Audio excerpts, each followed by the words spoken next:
नमस्कार दोस्तों, जय श्री राम, जय माता दी।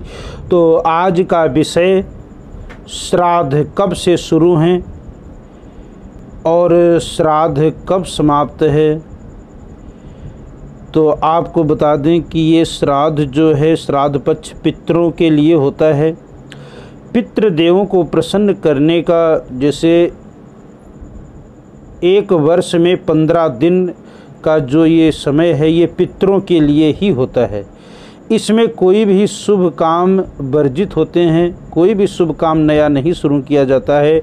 इसमें केवल और केवल पितरों को तर्पण और पितृदेवों के लिए ये 15 दिन का समय होता है।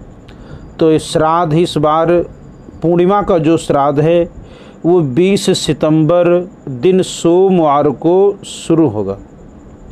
जो पूर्णिमा का श्राद्ध है और जो सत्यनारायण भगवान का व्रत करते हैं तो आप ये तारीख नोट कर लीजिए, 20 सितंबर को पूर्णिमा का श्राद्ध होगा, दिन सोमवार है। अब उसके बाद में जो पहला श्राद्ध है ये पहला श्राद्ध 21 सितंबर मंगलवार को,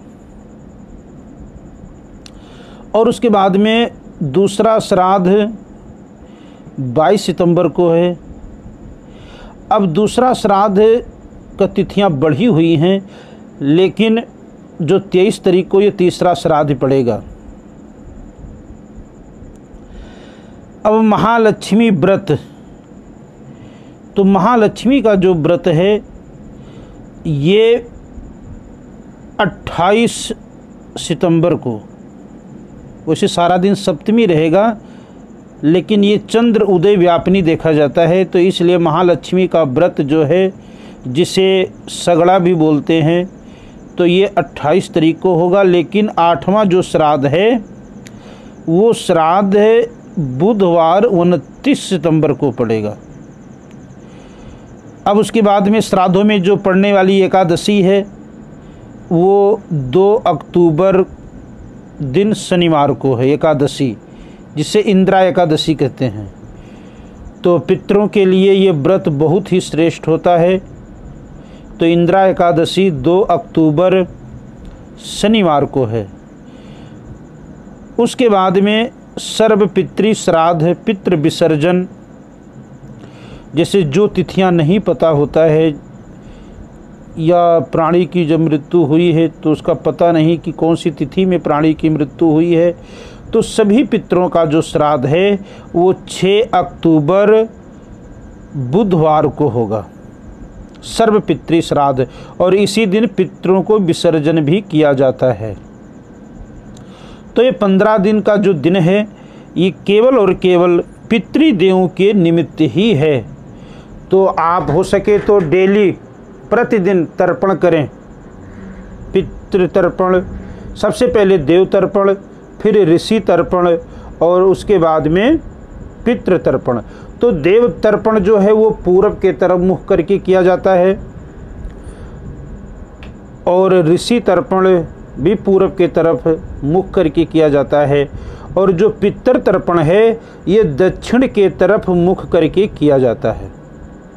तो आप बड़े ही श्रद्धा भाव के साथ पितरों का तर्पण करें और जो पितृदेव का श्राद्ध करें, पितृदेव का आशीर्वाद प्राप्त करें।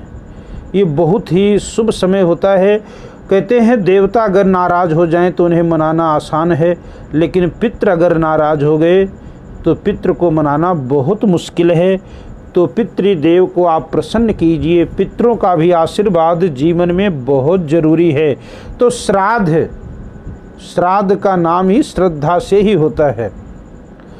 तो पूरे श्रद्धा भाव के साथ भगवान जैसे ही आपको जिस भी अवस्था में रखे हुए हैं तो बढ़ चढ़ करके पितरों के निमित्त आप ऐसा शुभ कार्य करें, पितरों का श्राद्ध करें, पितरों का आशीर्वाद प्राप्त करें।